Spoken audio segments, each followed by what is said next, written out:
ഇന്നേ വരെ ചരിത്രത്തിൽ ഒരു പ്രതിപക്ഷ നേതാവിനോടും ഇவ்விധം കോടതി ചോദിച്ചിട്ടില്ല. ഇത് പബ്ലിക് ഇൻട്രസ്റ്റ് ആണോ അതോ നിങ്ങളുടെ പബ്ലിസിറ്റി ഇൻട്രസ്റ്റ് ആണോ എന്നാണ് ചോദിച്ചത്. മാനാഭിമാനത്തിന്റെ കണികയെങ്കിലും ഉണ്ടെങ്കിൽ പിന്നെ രാഷ്ട്രീയ പ്രവർത്തനത്തിന് പ്രതിപക്ഷ നേതാവ് കടന്നു വരാൻ പാടില്ല. പക്ഷേ അദ്ദേഹത്തിന് അത് ബാധകമല്ലാത്തതുകൊണ്ട് ഇപ്പോഴും തുടർച്ചയായി ഇത്തരത്തിലുള്ള ആരോപണങ്ങളും വിരോധാഭാസമായ സമരങ്ങളും ഒക്കെ സംഘടിപ്പിച്ചുകൊണ്ട് മുൻപോട്ട് പോയിക്കൊണ്ടിരിക്കുകയാണ്. യൂണിയന്റെ തിരിച്ചടിക്ക് 3 പതിറ്റാണ്ട് പ്രായമാകുമ്പോൾ ലോകമെമ്പാടും ഇടതുപക്ഷത്തിന്റെ രാഷ്ട്രീയ പ്രസക്തി ഇല്ലാതാവുകയല്ല, മറിച്ച് അടിച്ചമർത്തപ്പെടുന്ന ജനവിഭാഗങ്ങളുടെ സംഘടിതമായ പോരാട്ടങ്ങൾ കൂടുതൽ കൂടുതൽ ശക്തിപ്പെട്ടു വരുന്നു. ലോകത്തിന്റെ പല ഭാഗങ്ങളിലും അത്തരത്തിലുള്ള മഹത്തായ ജനകീയ പോരാട്ടങ്ങളുടെ പിന്തുണ വർദ്ധിക്കുന്നു. ചിലയിടങ്ങളിൽ തിരഞ്ഞെടുപ്പുകളിൽ ഇടതുപക്ഷ രാഷ്ട്രീയ സഖ്യങ്ങൾ അധികാരത്തിൽ വരുന്നു. പലയിടങ്ങളിലും അത്തരം സഖ്യങ്ങളെ അതത് രാജ്യങ്ങളിലെ കമ്മ്യൂണിസ്റ്റ് പാർട്ടികൾ നയിക്കുന്നു. എത്രയെത്ര അനുഭവങ്ങളാണ് ഈ അടുത്ത കാലത്ത് പോലും ഉണ്ടായത്. ഏതാനും മാസങ്ങൾക്ക് മുൻപാണ് അമേരിക്കയുടെ തൊട്ടടുത്ത് കിടക്കുന്ന രാജ്യം മെക്സിക്കോയുടെ ചരിത്രത്തിൽ ആദ്യമായി അവിടുത്തെ തിരഞ്ഞെടുപ്പിൽ ഒരു ഇടതുപക്ഷ സഖ്യം അധികാരത്തിൽ വന്നിരിക്കുകയാണ്. നിങ്ങൾ പത്രങ്ങളിൽ വായിച്ചിട്ടുണ്ടാവും, ക്ലോദിയ ഷെയിൻബാം എന്ന ഒരു വനിത. അവർ മെക്സിക്കോയുടെ ചരിത്രത്തിലെ ആദ്യത്തെ ഇടതുപക്ഷ പ്രസിഡന്റാണെന്ന് മാത്രമല്ല ആദ്യത്തെ വനിതാ പ്രസിഡന്റുമാണ്. അമേരിക്കയുടെ തൊട്ടടുത്ത രാജ്യത്താണ് ഞാൻ ഈ പറഞ്ഞ മാറ്റമുണ്ടായത്. അങ്ങനെ ലോകഭൂപടത്തിൽ പലയിടങ്ങളിലായി കമ്മ്യൂണിസ്റ്റ് മുദ്രാവാക്യങ്ങൾ കൂടുതൽ കരുത്താർജിക്കുന്നു. കമ്മ്യൂണിസ്റ്റ് പാർട്ടികളുടെ നേതൃത്വത്തിൽ സംഘടിപ്പിക്കപ്പെട്ട വിശാലമായ ഇടതുപക്ഷ രാഷ്ട്രീയ സഖ്യങ്ങൾ അതത് രാജ്യങ്ങളിലെ രാഷ്ട്രീയ അധികാരത്തിലേക്ക് പോലും തിരഞ്ഞെടുക്കപ്പെടുന്നു. വെനിസ്വേലയിൽ, ബൊളീവിയയിൽ, നിക്കരാഗ്വയിൽ, ഒടുവിൽ നമ്മുടെ തൊട്ടടുത്ത് ശ്രീലങ്കയിൽ വരെ. ഞാൻ ആദ്യം പറഞ്ഞ രാജ്യങ്ങളെല്ലാം ഭൂഗോളത്തിന്റെ മറുഭാഗത്താണ്. ഇപ്പൊ ചിലി 4 പതിറ്റാണ്ട് മുൻപ് കമ്മ്യൂണിസ്റ്റ് ഗവൺമെന്റിന് അമേരിക്കയുടെ നേരിട്ടുള്ള ഇടപെടലിന്റെ ഭാഗമായി അട്ടിമറിച്ച ഒരു രാജ്യമാണ് ചിലി. അവിടെയാണ് താരതമ്യേന ചെറുപ്പക്കാരനായ പ്രസിഡന്റ് കമ്മ്യൂണിസ്റ്റ് പാർട്ടിയുടെ സജീവ പങ്കാളിത്തമുള്ള രാഷ്ട്രീയ സഖ്യത്തിന്റെ ഭാഗമായി തെരഞ്ഞെടുക്കപ്പെട്ടത്. എല്ലാറ്റിനും ഒടുവിൽ ഏതാനും ദിവസങ്ങൾക്ക് മുൻപാണ് നമ്മുടെ നാട്ടിൽ പാർട്ടി സമ്മേളനങ്ങൾ നടക്കുന്ന ഘട്ടത്തിൽ ഇന്ത്യൻ മഹാസമുദ്രത്തിലെ ഒരു കൊച്ചു ദ്വീപ് രാഷ്ട്രം കേരളത്തിന്റെ തൊട്ടടുത്ത് ആ ഭൂമിശാസ്ത്രപരമായ പ്രാധാന്യം കൂടി ശ്രീലങ്കയ്ക്കുണ്ട്. നമ്മളിവിടെ നിന്ന് പാലക്കാട് പോയി പാലക്കാട് രാമേശ്വരത്ത് എന്നാൽ ആ പ്രദേശത്തു നിന്ന് നോക്കിയാൽ കാണാം ശ്രീലങ്ക എന്ന രാജ്യം. ഒരു പൊട്ടുപോലെ സമുദ്രത്തിൽ ശ്രീലങ്കയെ നമുക്ക് കാണാൻ പറ്റും. മഹത്തായ സമര പോരാട്ടങ്ങളുടെ ചരിത്രമുള്ള നാടാണ് ശ്രീലങ്ക. നിരവധി കമ്മ്യൂണിസ്റ്റുകാർ അവിടെ രക്തസാക്ഷിത്വം വരിച്ചിട്ടുണ്ട്. റോഹൻ വിജവീരയെ പോലെയുള്ള കമ്മ്യൂണിസ്റ്റ് പാർട്ടിയുടെ സമാരാധ്യരായ നേതാക്കന്മാർ രക്തസാക്ഷിത്വം വരിച്ച ചരിത്രാനുഭവങ്ങളുള്ള ആ ശ്രീലങ്കയിൽ ഇപ്പോ കമ്മ്യൂണിസ്റ്റ് പാർട്ടി അധികാരം പിടിച്ചിരിക്കുന്നു എന്ന വാർത്തയാണ് കഴിഞ്ഞയാഴ്ച നമ്മുടെ നാട്ടിലെ പത്രങ്ങൾ പോലും റിപ്പോർട്ട് ചെയ്തത്. ജനതാ വിമുക്തി പെരുമുന എന്ന പേരുള്ള ശ്രീലങ്കൻ കമ്മ്യൂണിസ്റ്റ് പാർട്ടിയാണ്. ആ കമ്മ്യൂണിസ്റ്റ് പാർട്ടിയുടെ നേതാവ് അനുരകുമാര ദിസനായകെ ശ്രീലങ്കയുടെ പ്രധാനമന്ത്രിയായി തെരഞ്ഞെടുക്കപ്പെട്ടു. പ്രസിഡന്റും പ്രധാനമന്ത്രിയും കമ്മ്യൂണിസ്റ്റുകാർ. ശ്രീലങ്കൻ പാർലമെന്റിലേക്ക് നടന്ന തെരഞ്ഞെടുപ്പിൽ വോട്ടെണ്ണി കഴിഞ്ഞപ്പോ 225 അംഗ പാർലമെന്റിൽ 159 സീറ്റുകളാണ് കമ്മ്യൂണിസ്റ്റ് പാർട്ടികൾ നേടിയത്. നിങ്ങൾ ഓർക്കണം, ഒരു മാസം മുൻപ് വരെ ശ്രീലങ്കൻ പാർലമെന്റിൽ കമ്മ്യൂണിസ്റ്റ് പാർട്ടിയുടെ അംഗസംഖ്യ 3 3 കമ്മ്യൂണിസ്റ്റ് അംഗങ്ങൾ മാത്രമാണ് ശ്രീലങ്കൻ പാർലമെന്റിൽ ഉണ്ടായിരുന്നത്. ആ 3-ൽ നിന്നാണ് 225 അംഗ പാർലമെന്റിലെ 159 സീറ്റുകൾ ജയിച്ച് കേവല ഭൂരിപക്ഷം നേടി ശ്രീലങ്കയിൽ ചെമ്പതാക മാറിയത്. ഞാനിത് ഊന്നി പറയാൻ കാരണം നമ്മുടെ രാജ്യത്തെ CPIM-ന്റെ പാർലമെന്റിലെ സാന്നിധ്യം ചൂണ്ടിക്കാട്ടി നമ്മളെ കളിയാക്കുന്നവരുണ്ട്. ഇന്ത്യൻ പാർലമെന്റിൽ 4 അംഗങ്ങളാണ് ലോകസഭയിൽ ഇപ്പോ CPIM-നുള്ളത്. 4 അംഗങ്ങളെ കൊണ്ട് നിങ്ങൾ എന്ത് ചെയ്യും എന്ന് ചോദിക്കുന്നവരുണ്ട്. ആ 4 പേർ 4 യോദ്ധാക്കളായി നാടിന്റെ പ്രശ്നങ്ങൾ ആ പാർലമെന്റിൽ അവതരിപ്പിക്കുന്നുണ്ട്. വയനാടിനെ അവഗണിച്ചതുൾപ്പെടെയുള്ള പ്രശ്നങ്ങൾ പാർലമെന്റിന്റെ സജീവ ശ്രദ്ധയിലേക്ക് വന്നത് ഈ 4 അംഗങ്ങളുടെ നാവിലൂടെയാണ്. പക്ഷെ പറഞ്ഞു വന്നത് 3 അംഗങ്ങൾ മാത്രമുണ്ടായിരുന്ന ശ്രീലങ്കൻ കമ്മ്യൂണിസ്റ്റ് പാർട്ടിക്ക് ആ നാട്ടിലെ ഭരണകക്ഷിയായി മാറാൻ കഴിഞ്ഞു എന്ന് നാം കാണുമ്പോൾ 4 അംഗങ്ങളുള്ള ഇന്ത്യൻ പാർലമെന്റിൽ 4 അംഗങ്ങളുള്ള ഇന്ത്യൻ കമ്മ്യൂണിസ്റ്റ് പാർട്ടിയെയും എഴുതിത്തള്ളാനാവില്ല എന്ന സമീപഭൂതകാല ശ്രീലങ്കൻ രാഷ്ട്രീയ അനുഭവങ്ങൾ നമ്മളെ ബോധ്യപ്പെടുത്തുന്നു. ഇപ്പൊ അത്ര മാത്രമേ ഞാൻ അതിനെക്കുറിച്ച് പറയുന്നുള്ളൂ. ചുരുക്കി പറഞ്ഞാൽ ലോകമെമ്പാടും എവിടെയെല്ലാം മനുഷ്യർ അടിച്ചമർത്തപ്പെടുന്നുവോ, എവിടെയെല്ലാം മുതലാളിത്തം അതിന്റെ മനുഷ്യത്വരഹിതമായ ചൂഷണ പ്രവർത്തനങ്ങൾ നടത്തിക്കൊണ്ടിരിക്കുന്നുവോ, ജീവിതത്തിന്റെ എല്ലാ സൗഭാഗ്യങ്ങളിൽ നിന്നും പറിച്ചു മാറ്റപ്പെട്ട പാവപ്പെട്ട മനുഷ്യർ, പാർശ്വവൽക്കരിക്കപ്പെട്ടവർ, എല്ലാ സുഖ സൗകര്യങ്ങളിൽ നിന്നും അകറ്റി നിർത്തപ്പെട്ടവർ, യാതനാനിർഭരമായ ജീവിതം നയിക്കേണ്ടി വരുന്നവർ, അങ്ങനെ പട്ടിണി പാവങ്ങളും ദരിദ്രരും ജീവിച്ചിരിക്കുന്ന എല്ലാ പ്രദേശങ്ങളിലും ആ ജീവിതാവസ്ഥകൾക്ക് മാറ്റമുണ്ടാകുന്നതിന് വേണ്ടിയുള്ള സമരം ശക്തിപ്പെടുന്നുണ്ട്. ആ സമരത്തിന് പിന്തുണ വർദ്ധിച്ചു വരുന്നുണ്ട്. ആ സമരം ഒരു മഹത്തായ രാഷ്ട്രീയ ശക്തിയായി രൂപപ്പെടുന്നുണ്ട്. ആ രാഷ്ട്രീയ ശക്തി പല ലോകരാജ്യങ്ങളുടെയും രാഷ്ട്രീയാധികാരം പിടിച്ചുപറ്റുന്ന മഹാശക്തിയായി മാറിക്കഴിഞ്ഞ ഒരു സാഹചര്യത്തിലാണ് നമ്മുടെ സമ്മേളനങ്ങൾ ചേർന്നുകൊണ്ടിരിക്കുന്നത്. ഈ സമ്മേളനം നമ്മുടെ നാട്ടിൽ ഏരിയ സമ്മേളനങ്ങൾ ഏതാണ്ടെല്ലാം പൂർത്തിയായി വരുമ്പോൾ നമ്മുടെ പാർട്ടി ഈ കേരളത്തിന്റെ മണ്ണിൽ എങ്ങനെ ഇതുപോലെ കരുത്താർജിച്ചു എന്നത് ഇന്നലകളിലേക്ക് തിരിഞ്ഞു നോക്കുമ്പോൾ അവിശ്വസനീയമായ ഒരു യാഥാർത്ഥ്യമായി നിൽക്കുന്നുണ്ട്. നമുക്കറിയാം, കേരളത്തിന്റെ രാഷ്ട്രീയ ചരിത്രത്തിൽ സവിശേഷമായ ഒരു അധ്യായമാണ് ഇപ്പോഴത്തെ. എന്ന് വെച്ചാൽ ചരിത്രത്തിൽ ആദ്യമായി ഇടതുപക്ഷ ജനാധിപത്യ മുന്നണി കമ്മ്യൂണിസ്റ്റുകാർ നേതൃത്വം കൊടുക്കുന്ന ഒരു ഗവൺമെന്റ് തുടർ ഭരണത്തിലേക്ക് വന്നു. ഇതിന് മുൻപുണ്ടായിട്ടില്ല. ആദ്യത്തെ അനുഭവമാണ്. സത്യത്തിൽ നമ്മൾ വീണ്ടും അധികാരത്തിൽ വരും എന്ന് കേരളത്തിലെ മാധ്യമങ്ങളോ നമ്മുടെ രാഷ്ട്രീയ എതിരാളികളോ കരുതിയിട്ടേ ഉണ്ടായിരുന്നില്ല. കഴിഞ്ഞ നിയമസഭാ തെരഞ്ഞെടുപ്പ് കഴിഞ്ഞ് 2021 മെയ് മാസം 2-ാം തീയതി ആയിരുന്നു വോട്ടെണ്ണൽ. മെയ് മാസം 1-ാം തീയതി കേരളത്തിലെ ഒരു പ്രധാനപ്പെട്ട ടെലിവിഷൻ ചാനൽ ഒരു വാർത്ത സംപ്രേഷണം ചെയ്തു. ആ വാർത്ത അവരുടെ ഓൺലൈൻ പതിപ്പിലാണ് ഞാൻ വായിച്ചത്. ആ വാർത്തയുടെ തലക്കെട്ട് എങ്ങനെയായിരുന്നു? മുഖ്യമന്ത്രി പദം സമവായത്തിലെത്തി. ഇതാണ് തലക്കെട്ട്. ഇതെന്താണെന്നറിയാൻ ബാക്കി വായിച്ചു. അപ്പൊ അതിൽ പറയുന്നത്, മുഖ്യമന്ത്രി പദത്തെ ചൊല്ലിയുള്ള തർക്കം കോൺഗ്രസിൽ പരിഹരിച്ചു. മുഖ്യമന്ത്രി പദം പങ്കുവെക്കുന്നതിനെ പറ്റിയുള്ള കൂടിയാലോചനകൾക്ക് പര്യവസാനമായി. ആദ്യത്തെ 2.5 കൊല്ലം ഉമ്മൻചാണ്ടിയും തുടർന്നുള്ള 2.5 കൊല്ലം രമേശ് ചെന്നിത്തലയും മുഖ്യമന്ത്രിമാരാകാം എന്ന കാര്യത്തിൽ കോൺഗ്രസിൽ സമവായമായി. എന്താണ് ഇതിന്റെ അർത്ഥം? വോട്ടെണ്ണാൻ പോകുന്നേ ഉള്ളൂ, റിസൾട്ട് വന്നിട്ടില്ല. തലേ ദിവസം ഒരു മാധ്യമത്തിലൂടെ പുറത്തു വരുന്ന വാർത്ത, മുഖ്യമന്ത്രി പദം ആര് വഹിക്കണം എന്നതിനെ ചൊല്ലിയുള്ള തർക്കം കോൺഗ്രസിൽ പരിഹരിച്ചു. 2.5 കൊല്ലം ഉമ്മൻചാണ്ടി, 2.5 കൊല്ലം രമേശ് ചെന്നിത്തല. എന്താണ് ഇങ്ങനെ ഒരു വാർത്ത വരാനുള്ള കാരണം? അത്രമേൽ കോൺഗ്രസ് ഉറച്ചു വിശ്വസിച്ചിരുന്നു അവർ അധികാരത്തിൽ വരും. അങ്ങനെ വിശ്വസിക്കാൻ കാരണം പ്രധാനമായും 2 കാര്യങ്ങളാണ്. ഒന്ന്, കേരളത്തിന്റെ രാഷ്ട്രീയ ചരിത്രം. 5 കൊല്ലം കൂടുമ്പോൾ ഗവൺമെന്റുകൾ മാറി വരും. അതാണ് അടുത്ത കാലത്ത് കേരളത്തിലെ ഓരോ തിരഞ്ഞെടുപ്പുകളിലും ഉണ്ടായ ഫലം. 5 കൊല്ലം LDF ഭരിച്ചാൽ അടുത്ത 5 കൊല്ലം UDF. 5 കൊല്ലം കൂടുമ്പോൾ ഗവൺമെന്റുകൾ മാറുന്ന ഒരു നാട്, അതാണ് കേരളം. 2, 1-ാം പിണറായി ഗവൺമെന്റിന്റെ അവസാന കാലമായപ്പോഴേക്ക് കേരളത്തിലെ മാധ്യമങ്ങളുടെ നേതൃത്വത്തിൽ പ്രതിപക്ഷവുമായി കൈകോർത്ത് ഉയർത്തിക്കൊണ്ടുവന്ന വൻതോതിലുള്ള വിവാദങ്ങൾ, കോലാഹലങ്ങൾ, കല്ലുവെച്ച നുണ ആവർത്തിച്ച് പ്രചരിപ്പിച്ച് കേരളത്തിലെ ഗവൺമെന്റിനെതിരായ ഒരു പ്രതീതി സൃഷ്ടിക്കാനുള്ള ആസൂത്രിതമായ പരിശ്രമം, അരങ്ങ് തകർപ്പ്. നിങ്ങൾ ഓർക്കുന്നുണ്ടാവും, ആ കാലം മുഴുവൻ എന്തായിരുന്നു ചർച്ച? സ്വർണ്ണക്കള്ളക്കടത്തായിരുന്നു. സ്വർണ്ണക്കള്ളക്കടത്ത് നടത്തിയവരായിരുന്നില്ല പ്രതിസ്ഥാനത്ത്. സ്വർണ്ണക്കള്ളക്കടത്തിൽ ചൂണ്ടിക്കാട്ടി ഗവൺമെന്റിനെതിരായ ഒരു വികാരം സൃഷ്ടിക്കാനായി ഈന്തപ്പഴത്തിന്റെ ഇടയിൽ സ്വർണം കടത്തി. കേട്ടില്ലേ? ഇപ്പൊ പലരും അതൊക്കെ മറന്നു. ഖുറാന്റെ ഇടയിൽ സ്വർണം കള്ളക്കടത്ത് നടത്തി. ബിരിയാണി ചെമ്പിന്റെ ഉള്ളിൽ സ്വർണം കള്ളക്കടത്ത് നടത്തി. മുഖ്യമന്ത്രി ഷാർജ ഷെയ്ഖിന് കൈക്കൂലി കൊടുത്തു സ്വർണം. അവിടുന്നാണ് ആളുകൾ ഇങ്ങോട്ട് സ്വർണം നടത്തിക്കൊണ്ടുവരുന്നത്. ഇങ്ങനെ എന്തെല്ലാം കാര്യങ്ങളായിരുന്നു. എല്ലാ മാധ്യമങ്ങളിലും ഇത് മാത്രമായിരുന്നു.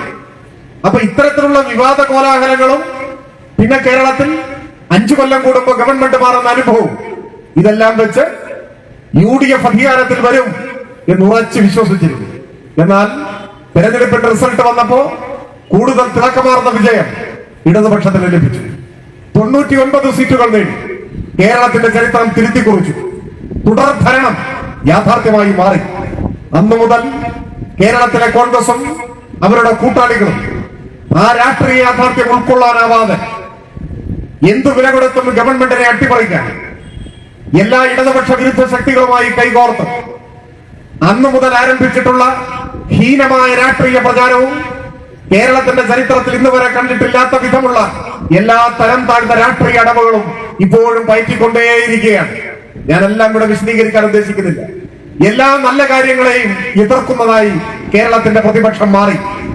ഇപ്പൊ നിങ്ങൾ നോക്കൂ, AI ക്യാമറകൾ ഇപ്പൊ കേരളമാകെ സ്ഥാപിച്ചു. അതുകൊണ്ട് എത്ര പേരുടെ ജീവൻ രക്ഷപ്പെട്ടു. റോഡപകടങ്ങളുടെ എണ്ണത്തിൽ ഗണ്യമായ കുറവുണ്ടായി. ഓരോ മാസത്തെയും വാഹനാപകടങ്ങളിൽ മരണമടഞ്ഞവരുടെ കണക്ക് വരുമ്പോൾ മുൻകാലങ്ങളിൽ ഉള്ളതിനേക്കാൾ ഗണ്യമായ കുറവ്. നൂറുകണക്കിന് ആളുകൾ അവരുടെ ജീവൻ രക്ഷിക്കാൻ ഈ പരിഷ്കാരം ഇടയാക്കി. അതിനെ ഏറ്റവും ശക്തമായി എതിർത്തില്ലേ നമ്മുടെ നാട്ടിൽ. ഒടുവിൽ കോടതിയിലേക്ക് പോയി. കോടതി ആ കേസിൽ പറഞ്ഞത് നിങ്ങൾ ആരെങ്കിലും ഓർമ്മിക്കുന്നോ എന്ന് എനിക്കറിയില്ല. പ്രതിപക്ഷ നേതാവിന്റെ ഹർജി കേരള ഹൈക്കോടതി ചവറ്റുകൊട്ടയിൽ വലിച്ചത്. എന്നിട്ടൊരു ചോദ്യം ചോദിച്ചു. പബ്ലിക് ഇൻട്രസ്റ്റ് ലിറ്റിഗേഷനാണ്, പൊതു താല്പര്യ ഹർജിയാണ് പ്രതിപക്ഷ നേതാവ് കൊടുത്തത്. ആ ഹർജി നോക്കിയ ശേഷം പ്രതിപക്ഷ നേതാവിനോട് കോടതി ചോദിച്ചു, ഇത് പബ്ലിക് ഇൻട്രസ്റ്റ് ആണോ എന്താ ചോദിച്ചത്? പബ്ലിസിറ്റി ഇൻട്രസ്റ്റ് ആണോ? അതാണ് ചോദ്യം. ഇന്നേ വരെ ചരിത്രത്തിൽ ഒരു പ്രതിപക്ഷ നേതാവിനോടും ഇவ்விധം കോടതി ചോദിച്ചിട്ടില്ല. ഇത് പബ്ലിക് ഇൻട്രസ്റ്റ് ആണോ അതോ നിങ്ങളുടെ പബ്ലിസിറ്റി ഇൻട്രസ്റ്റ് ആണോ എന്നാണ് ചോദിച്ചത്. മാനാഭിമാനത്തിന്റെ കണികയെങ്കിലും ഉണ്ടെങ്കിൽ പിന്നെ രാഷ്ട്രീയ പ്രവർത്തനത്തിന് പ്രതിപക്ഷ നേതാവ് കടന്നു വരാൻ പാടില്ല. പക്ഷേ അദ്ദേഹത്തിന് അത് ബാധകമല്ലാത്തതുകൊണ്ട് ഇപ്പോഴും തുടർച്ചയായി ഇത്തരത്തിലുള്ള ആരോപണങ്ങളും വിരോധാഭാസമായ സമരങ്ങളും ഒക്കെ സംഘടിപ്പിച്ചുകൊണ്ട് മുൻപോട്ട് പോയിക്കൊണ്ടിരിക്കുകയാണ്. എങ്ങനെയാണ് ഇടതുപക്ഷം കേരളത്തിൽ അധികാരത്തിൽ വന്നത്? അധികാരത്തിൽ വന്നത് മാത്രമല്ല, നമ്മുടെ പാർട്ടി കേരളത്തിൽ സ്വാധീനം ഉറപ്പിച്ചതിന്റെ തന്നെ ചരിത്രം എങ്ങനെയാണ്? പണ്ട് ഈ സ്വാധീനം ഉണ്ടായിരുന്നില്ലല്ലോ. കേരളത്തിൽ കമ്മ്യൂണിസ്റ്റ് പാർട്ടി പ്രവർത്തനം ആരംഭിക്കുമ്പോൾ, ആദ്യത്തെ ഘടകം രൂപീകരിക്കുമ്പോൾ 4 പേരാണ് ഉണ്ടായത്. കേരളത്തിലെ കമ്മ്യൂണിസ്റ്റ് പ്രസ്ഥാനത്തിന്റെ ആദ്യ പഥികർ 4 പേർ. EMS കൃഷ്ണപിള്ളയും കെ ദാമോദരനും NC ശേഖറും. ഈ 4 പേരാണ് കേരളത്തിലെ ആദ്യത്തെ പാർട്ടി ഘടകം രൂപീകരിച്ചപ്പോ കമ്മ്യൂണിസ്റ്റുകാർ എന്ന് പറയാനുള്ളവർ ഈ 4 പേരായി. അവിടെ നിന്നാണ് കേരളം ഭരിക്കുന്ന പാർട്ടിയായി നമ്മൾ മാറി. എന്തെല്ലാം വെല്ലുവിളികൾ, ആക്രമണങ്ങൾ ഏറ്റെടുക്കേണ്ടി വന്നു, നേരിടേണ്ടി വന്നു. കമ്മ്യൂണിസ്റ്റുകാരെന്ന് കേട്ടാൽ വെടിവെച്ച് കൊല്ലുന്ന ഒരു കാലമുണ്ടായിരുന്നു. ആദ്യം ബ്രിട്ടൻ നമ്മളെ വേട്ടയാടി. സ്വാതന്ത്ര്യാനന്തരം കോൺഗ്രസ് ഗവൺമെന്റിന്റെ നേതൃത്വത്തിൽ ആ കമ്മ്യൂണിസ്റ്റ് വിരുദ്ധ വേട്ട കൂടുതൽ ശക്തിയായി തുടർന്നു. ബ്രിട്ടനോട് ഏറ്റുമുട്ടി ദീർഘകാലം ജയിൽവാസം അനുഭവിച്ചവർ, രക്തസാക്ഷിത്വം വരിച്ചവർ എത്ര പേരാണ്. EMSന്റെ തലയ്ക്ക് വിലയിട്ടു എന്ന് നമ്മൾ വായിച്ചിട്ടുണ്ട്. ദീർഘകാലം ഒടുവിൽ രാഷ്ട്രീയ പ്രവർത്തനം നടത്തേണ്ടി വന്നു EMSന്. ഇന്ത്യക്ക് സ്വാതന്ത്ര്യം കിട്ടുമ്പോൾ 1947 ആഗസ്റ്റ് 14 AKG ജയിലിലായിരുന്നു. ജയിലിൽ കിടന്നുകൊണ്ട് സ്വാതന്ത്ര്യ ദിനത്തെ വരവേൽക്കേണ്ടി വന്ന ഇന്ത്യയിലെ രാഷ്ട്രീയ നേതാവായിരുന്നു സഖാവ് AKG. അങ്ങനെ എത്ര പേർ. 1964 CPIM എന്ന നിലയിൽ നാം പ്രവർത്തനം ആരംഭിക്കുമ്പോൾ അവിഭക്ത പ്രസ്ഥാനത്തിനകത്ത് ആശയ സമരത്തിന്റെ ഒരു ഘട്ടത്തിൽ ശരിയായ രാഷ്ട്രീയ നിലപാട് സ്വീകരിച്ചുകൊണ്ട് ദേശീയ കൗൺസിലിൽ നിന്നും 32 സഖാക്കൾ ഇറങ്ങി വന്നാണ് CPIM എന്ന നിലയിൽ ഇന്ത്യയിലെ യഥാർത്ഥ കമ്മ്യൂണിസ്റ്റ് പാർട്ടിയായി പ്രവർത്തനം ആരംഭിക്കുന്നത്. അന്ന് CPIMന്റെ രാഷ്ട്രീയ നേതൃത്വമായ പോളിറ്റ് ബ്യൂറോ, നമ്മളതിനെ ഒറിജിനൽ പോളിറ്റ് ബ്യൂറോ എന്ന് പറയും, 9 ആളുകളായി, 9 നേതാക്കന്മാരാണ് അന്ന് PBയിൽ ഉണ്ടായിരുന്നത്. സെക്രട്ടറി സുന്ദരയ്യായി. സുന്ദരയ്യക്ക് പുറമെ ബസവ പുന്നയ്യ, ഹർകിഷൻ സിംഗ് സുർജിത്ത്, EMS AKG, ജ്യോതി ബസു, പ്രമോദ് ദാസ് ഗുപ്ത, BT രണദവേ, P രാമമൂർത്തി, ഇവരാണ് ആ 9 പേർ. ആ 9 പേരും ബ്രിട്ടീഷ് വിരുദ്ധ പോരാട്ടത്തിൽ സ്വാതന്ത്ര്യ സമരത്തിന് നേതൃത്വം കൊടുത്ത് ദീർഘകാലം ജയിലിലടക്കപ്പെട്ടവരായി. AKG ഒരു വ്യാഴവട്ടക്കാലം ജയിൽ കിടന്നയാളാണ്. ഈ 9 പേര് കൂടി അനുഭവിച്ച ജയിൽവാസത്തിന്റെ കാലയളവ് കൂട്ടിയാൽ 60 കൊല്ലം വരും. ഇന്ത്യയിൽ മറ്റൊരു പാർട്ടിക്കും 60കളിൽ അങ്ങനെ ഒരു രാഷ്ട്രീയ നേതൃത്വത്തെ അവകാശപ്പെടാനുണ്ടായിരുന്നില്ല. ആ ആക്രമണങ്ങളെ എല്ലാം നേരിട്ടാണ് നമ്മുടെ പ്രസ്ഥാനം ബ്രിട്ടീഷ് കാലഘട്ടത്തിൽ നമ്മുടെ രാജ്യത്ത് വേരുറപ്പിക്കാൻ ശ്രമിച്ചത്. പിന്നെ സ്വാതന്ത്ര്യം കിട്ടി.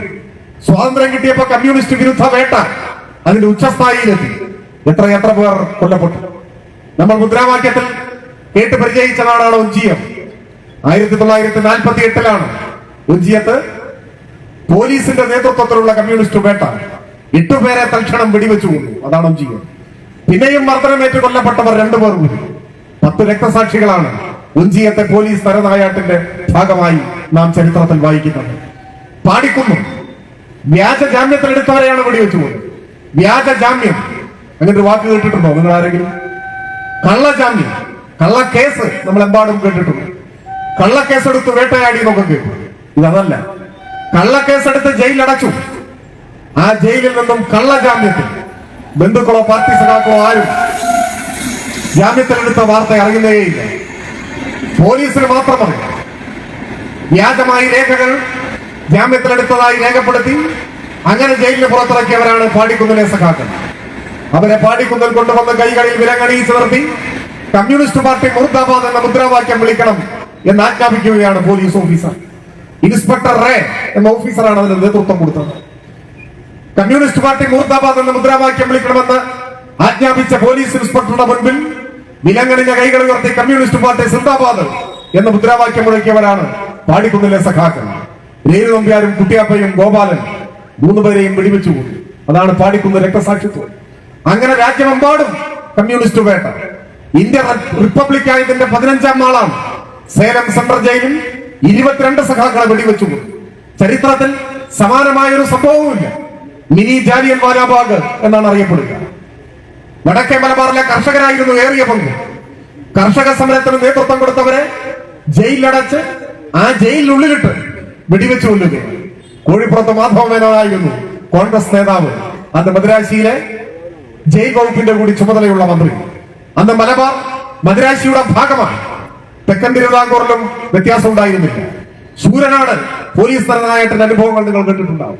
അങ്ങനെ നാടെമ്പാടും കമ്മ്യൂണിസ്റ്റുകാരെ വേട്ടയാടി കൊല്ലുന്നതിനിടയിലാണ് ശൂരനാട് സംഭവത്തിൽ ഒളിവിൽ കഴിയേണ്ടി വന്ന തോപ്പിൽ ഭാസി നിങ്ങളെന്നെ കമ്മ്യൂണിസ്റ്റ് ആക്കി എന്ന നാടകം എഴുതിയത്. ആ നാടകത്തിന്റെ രചനാ പശ്ചാത്തലം ഈ കമ്മ്യൂണിസ്റ്റ് വേട്ടയാണ്. നാട്ടിലെമ്പാടും കമ്മ്യൂണിസ്റ്റുകാരെ വേട്ടയാടുന്ന ഭരണകൂടത്തിന്റെ മർദ്ദന പരമ്പരയുടെ ഭാഗമായി ഒളിവിൽ കഴിയേണ്ടി വന്നപ്പോ എഴുതിയ നാടകമാണ് നിങ്ങളെന്നെ കമ്മ്യൂണിസ്റ്റ് ആക്കി. 1950 നാടകം രചിക്കുന്നത്. 52 ആദ്യത്തെ വേദി നാടകം അവതരിപ്പിച്ചു. പക്ഷെ പ്രത്യേകത, ആ നാടകം കേരളത്തിലെ രാഷ്ട്രീയ മാറ്റത്തിന് ഒരു ചാലക ശക്തിയായി മാറി. നാടകം രംഗത്ത് അവതരിപ്പിച്ച് 5 കൊല്ലമാകുമ്പോഴേക്ക് കേരളത്തിൽ കമ്മ്യൂണിസ്റ്റ് പാർട്ടിയുടെ ഗവൺമെന്റ് വന്നു. ഞാൻ പറഞ്ഞു വന്നത് ഇന്നത്തേതുപോലെ ആയിരുന്നില്ല ഭൂതകാലം എന്ന് സൂചിപ്പിക്കാനാണ്. കമ്മ്യൂണിസ്റ്റുകാർ പിന്നിട്ട വഴികൾ ത്യാഗത്തിന്റെയും സഹനത്തിന്റെയും ഏറ്റവും ക്ലേശപൂർണമായ അനുഭവങ്ങളിലൂടെയാണ്. ആ അനുഭവങ്ങളുടെ വീഥികളിലൂടെയാണ് നമ്മുടെ പാർട്ടി കടന്നു വന്നത്. ആ പാർട്ടി സ്വീകരിച്ച നിലപാടിന്റെയും ഉയർത്തിപ്പിടിച്ച മുദ്രാവാക്യങ്ങളുടെയും ഭാഗമായി പാർട്ടി ശക്തിപ്പെടുക മാത്രമല്ല, കേരളം തന്നെ മാറി. മനുഷ്യർക്ക് ജീവിക്കാൻ കഴിയുന്ന ഒരു നാടായി മാറി. ജന്മിത്വത്തിനും മറ്റ് ജാതീയമായ ഉച്ചനീചത്വങ്ങൾക്കും എല്ലാം എതിരായ പോരാട്ടത്തിൽ കമ്മ്യൂണിസ്റ്റ് പാർട്ടി നേരിട്ട് നേതൃത്വം കൊടുത്തു. പാലിയം സമരത്തിന്റെ അനുഭവങ്ങൾ നമ്മുടെ നാടിന് തന്നെയുണ്ട്. സഖാവ് AG വേലായുധൻ രക്തസാക്ഷിയായി. ആ സമരം എന്തിനു വേണ്ടിയായിരുന്നു? വഴി നടക്കാനുള്ള അവകാശത്തിനു വേണ്ടിയാണ്. സഞ്ചാര സ്വാതന്ത്ര്യത്തിനു വേണ്ടിയാണ്. സ്വാതന്ത്ര്യാനന്തര ഇന്ത്യയിലാണ് 948 പോലും നെഹ്റു ഗവൺമെന്റ് ഇന്ത്യ ഭരിക്കുമ്പോൾ പോലും മനുഷ്യരുടെ തുല്യതയ്ക്ക് വേണ്ടി സമരം ചെയ്ത് രക്തസാക്ഷിത്വം വരിക്കേണ്ടി വന്ന അനുഭവമാണ് നമ്മുടെ പാർട്ടിയുടെ അനുഭവം.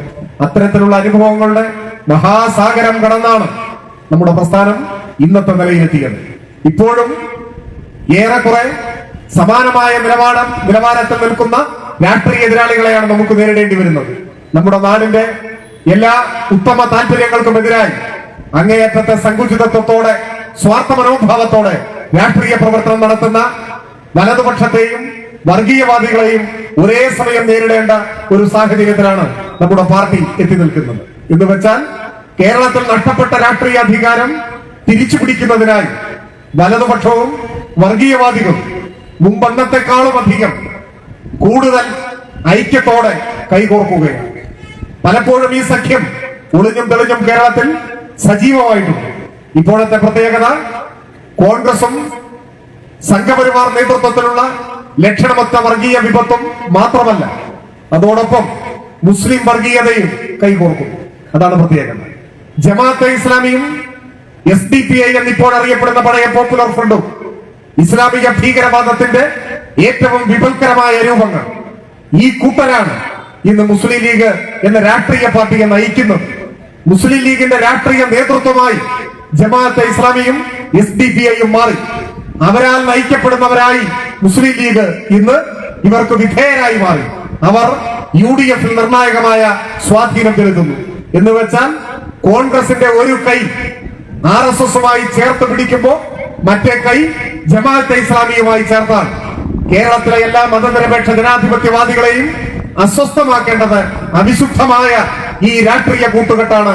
ഇത് കേരളത്തെ സംബന്ധിച്ചിടത്തോളം ഏറ്റവും വിപൽക്കരമാണ് എന്ന് തിരിച്ചറിഞ്ഞ് ഈ വർഗീയ വലതുപക്ഷ കൂട്ടുകെട്ടിനെതിരെ സാധാരണക്കാരായ മനുഷ്യരുടെ ഉത്തമ രാഷ്ട്രീയ താല്പര്യങ്ങൾ, നമ്മുടെ നാടിന്റെ താല്പര്യങ്ങൾ ഉയർത്തിപ്പിടിച്ചുകൊണ്ട് കൂടുതൽ കരുത്തോടെ വരുന്ന ആളുകളിൽ ഈ മഹാപ്രസ്ഥാനത്തിന്റെ ഭാഗമായി അണിനിരക്കണം എന്ന് മാത്രം സൂചിപ്പിക്കുന്നു. ഏറെക്കുറെ നമ്മുടെ സമ്മേളന പരിപാടിയെല്ലാം അവസാനിക്കാറായപ്പോഴാണ് മഴ പെയ്തിട്ടുള്ളത്. അത്രയും സമയം മഴയും നമ്മുടെ സമ്മേളനത്തോട് ഐക്യദാർഢ്യം പ്രകടിപ്പിച്ചതുകൊണ്ട് വലിയ തകരാറില്ലാതെ നമുക്ക് ഈ സമ്മേളന നടപടികൾ അവസാനിപ്പിക്കാമെന്നാണ് എനിക്ക് തോന്നുന്നത്. ഞാൻ എന്റെ ഈ വാക്കുകൾ അവസാനിപ്പിക്കുന്നു. നിങ്ങളുടെ സമ്മേളനത്തിൽ പങ്കെടുക്കാൻ കഴിഞ്ഞതിനുള്ള ആഹ്ലാദം പ്രകടിപ്പിച്ചുകൊണ്ട് നിർത്തട്ടെ. അഭിവാദം.